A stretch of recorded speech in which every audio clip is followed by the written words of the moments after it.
존경하는 독자 여러분, 중남해, 중南하이의 권력 기계가 정체 상태에 빠진 가운데 중국 공산당이 후계자로 키웠던 호추나 후춘화가 기존 질서를 뒤흔드는 신호를 갑작스럽게 내놓았다. 중국에 무엇이 남았는가? 국제사회에서는 친구가 없기에 투구가 없고 국내에서는 민중이 고통받으며 인재들은 이미 나라를 떠났다. 이제 국가 자산의 95헥타르를 소수의 가문이 장악하고 있을 뿐이다. 70자도 안 되는 이 발언은 새로운 문을 여는 열쇠가 되었다. 현재 권력 질서는 내부 체제로부터 도전을 받고 있다. 이 선언은 슈이모가 책임을 회피하고 침묵을 선택한 비정상적인 상황에서 등장했다. 모든 정치적 신호가 차단된 가운데 비공식적이지만 용기 있는 목소리가 새로운 권력 전환 주기의 서막을 알리는 신호로 떠올랐다.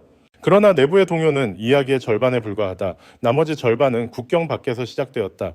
미국과 이스라엘은 더 이상 포위망을 조이는 데 그치지 않고 이미 전투를 개시했다. 이란의 핵시설 지휘센터 전략적 군사 인프라를 겨냥한 공습이 시작되었다. 이는 단순한 군사 작전이 아니라 잠재적 적을 무력화하고 아직 발휘되지 않은 전략을 시험하는 전면적인 테스트다.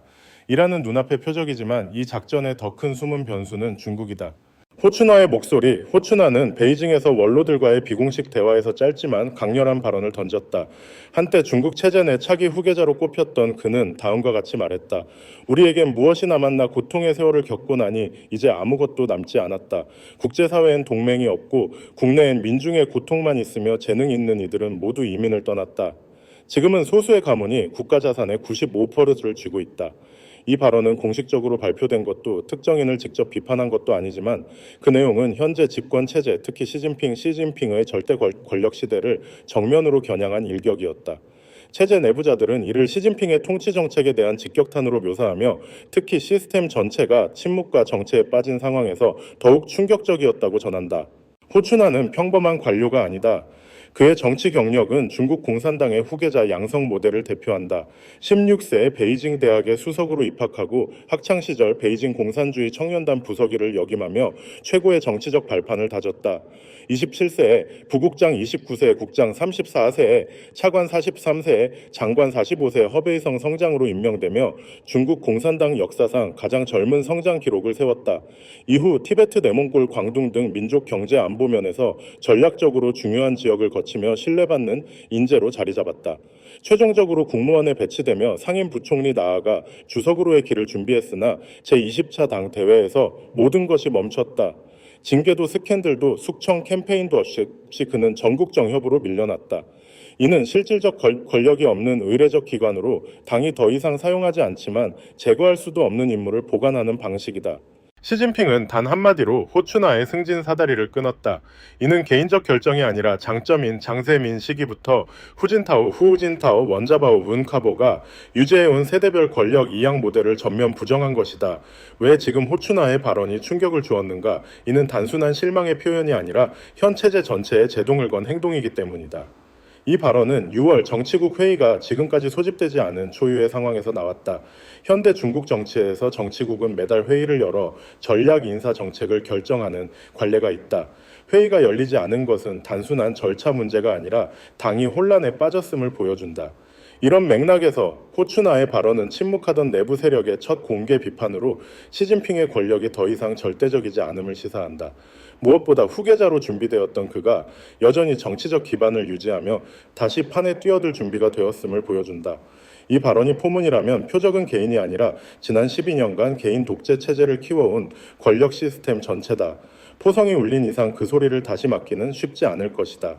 베이징에 보내는 메시지. 존경하는 독자 여러분, 2025년 6월 21일 도널드 트럼프 미국 대통령은 전국 방송을 통해 미국이 이란의 핵심 핵시설 3곳 포르도, 나탄즈, 이스파한에 정밀 공습을 가했다고 선언했다.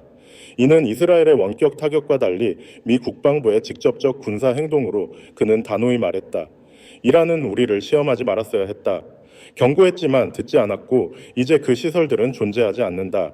The War Zone에 따르면 디에고 가르시아 섬에서 출격한 B2 스피릿 스텔스 폭격기가 최대 은폐 모드로 이란 영공을 침투 13톤에 달하는 GB-57 MOP 벙커 버스터를 투하해 포르도의 지하 IR-가흐 원심 분리기를 파괴했다. 이후 5만만 외해의 미국 잠수함에서 발사된 토마호크 블록 V 미사일이 나탄즈와 이스파한을 강타하며 우라늄 농축 체인을 무력화했다. 스푸트니크는 국방부 소식통을 인용해 이 세 목표가 군사적 가치뿐 아니라 상징적 의미를 지녔다고 전했다. 나탄즈는 첨단 원심 분리기가 곧 가동될 예정이었고, 이스파한은 2000년대 초 러시아와 중국의 기술 지원으로 시작된 UF6 가스화 공정의 출발점이었다. CBS 뉴스에 따르면 맥사르 맥살 위성 이미지는 포르도의 돔이 완전히 붕괴되고 50분 이상 불길에 휩싸인 모습을 보여주며 방탄 지층이 완파되었음을 확인했다. 공습 직후 중국은 비상 대응에 나섰다. 로이터에 따르면 반다르 아바스에서 YUD 수송기 3대가 칭화대 핵공학 전문가와 6138부대 IT 전문가를 싣고 신장 카슈로 철수했다. 오만만 외에서는 타입 815의 정찰함 2척이 ELINT 레이더를 가동해 전투 데이터를 수집하려 했으나 이미 때는 늦었다. 중국은 전자전에서도 기습을 당했다. 6월 18일부터 20일까지 미국은 시리아와 이라크로 향하는 KC-135 공중급유기를 띄워 허상 신호를 생성 중국 레이더망을 오도했다. 동시에 디에고 가르시아에서 전자전 시스템이 PLA의 야오간 위성을 속여 B2의 실제 경로를 감지하지 못하게 했다. 나토 보고서를 인용한 로이터에 따르면 중국은 맥사르의 상업 위성 이미지가 공개된 후 4시간 뒤에야 공격을 인지했으며 이는 전략적 대응이 불가능한 시간이었다. 이는 PLA가 글로벌 감시를 위해 수백억 달러를 투자했음에도 실시간 우주 정보전에서 완전히 무력화되었음을 의미한다. 이에 그치지 않고 인도 미얀마 국경에서 또 다른 움직임이 포착되었다. 공습 후 12시간 내 인도 육군과 공군은 우타르 프라데시에서 스텔스 UAV 대응 훈련을 실시하며 미얀마 영토에서 출발한 의심스러운 두 물체 중국의 WG-8 정찰 UAV로 추정을 탐지했다. 디펜스1은 미 국방부가 PLA가 미얀마를 통해 디에고 가르시아에서 출발한 B2 신호를 도청하려 한 정황을 의심했다고 보도했다. 그러나 미국과 인도는 이를 사전에 차단했다. 로이터는 이 공습이 단순한 징벌이 아니라 이란을 지원하는 중국의 기술 이전 네트워크를 폭로하고 파괴한 작전이었음을 강조한다. 상하이 소재 위장 기업들이 지난 10년간 이란과 체결한 핵공업 및 기술 계약은 파괴되었고 잔해 속에서 발견된 증거들은 중국의 역할을 부인할 수 없게 했다. 미국은 이란을 타격하며 중국이 구축한 간접 기술 이전 네트워크를 붕괴시켰다. 전장에 직접 등장하지 않았던 베이징도 이 전쟁에서 체면 인력 데이터를 잃었다. 포위된 중국의 처지 테헤란이 화염에 휩싸인 동안 베이징은 놀랍게도 침묵을 택했다. 공식 성명도 국제회의도 미 이스라엘 연합 공격에 대한 비난도 없었다. 분석가들을 놀라게 한 것은 중국이 이란에서 조용히 철수한 점이다. 이는 단순한 입장 표명이 아니라 전략적 두려움에서 비롯된 결정으로 보인다.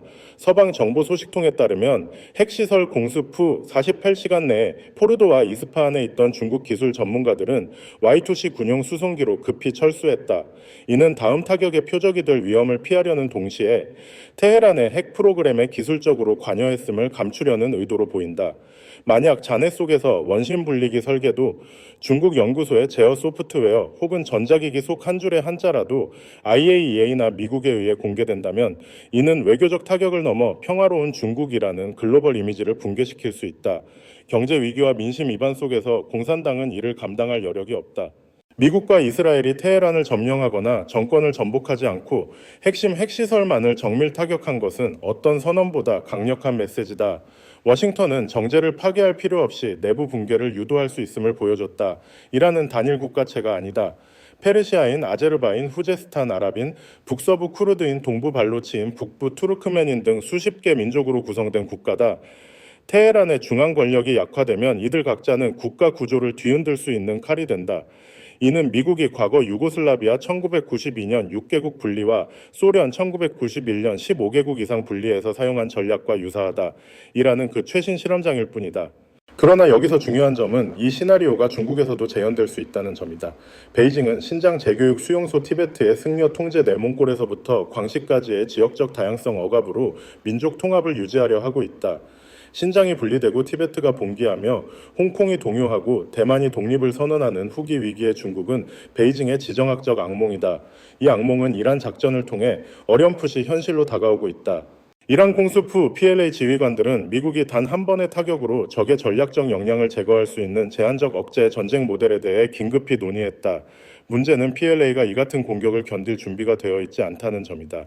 니온게이자의 니케이 아시아가 폭로한 내부 보고서에 따르면 중국 군대의 40% 이상의 4단급 이상 장성들이 심각한 건강 문제에 시달리고 있으며 전투 경험 없이 정치적 연줄로 승진한 경우가 많다.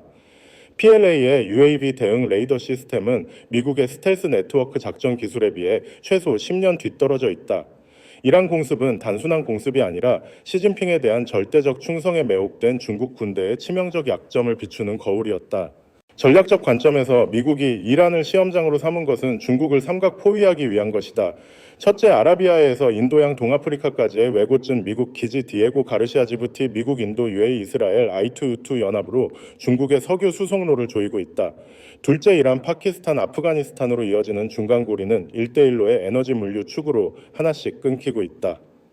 셋째, 미얀마 국경 히말라야 신장으로 이어지는 내고준 안에서 미국은 미얀마를 통한 PLA 도청을 차단하며 인도와 협력해 벤펜 UAV 채널을 열었다. 단 일주일 만에 중국의 전략적 방어선 3겹이 핵심 지점에서 뚫렸지만 중남해는 단 한 번의 외교적 대응도 내놓지 못했다. 이는 침묵이 아니라 무력함의 증거다. 중국은 어디로 갈 것인가? 6월 21일에 이란 핵공습은 과격 이슬람 정권의 야심을 짓밟는 데 그치지 않았다. 이는 중국에도 적용될 수 있는 모델, 즉 필요시 중국이 이란과 같은 운명에 처할 수 있음을 보여주는 리허설이었다. 베이징은 이를 알고 있다. 외교 채널을 재건하고 군대를 재구조화하며 미국과의 대화 전략을 조정하지 않는다면 중국을 분열시킬 시나리오가 이론에 머무르지 않을 것이다. 그것은 시작되었고 폭탄이 아니라 금융민족 신뢰 그리고 고차원의 기술적 억제로 다가올 것이다. 독자 여러분, 이 사건은 단순한 뉴스가 아니다. 세계의 미래를 좌우할 서사의 시작점이다. 여러분은 어떻게 보시겠습니까?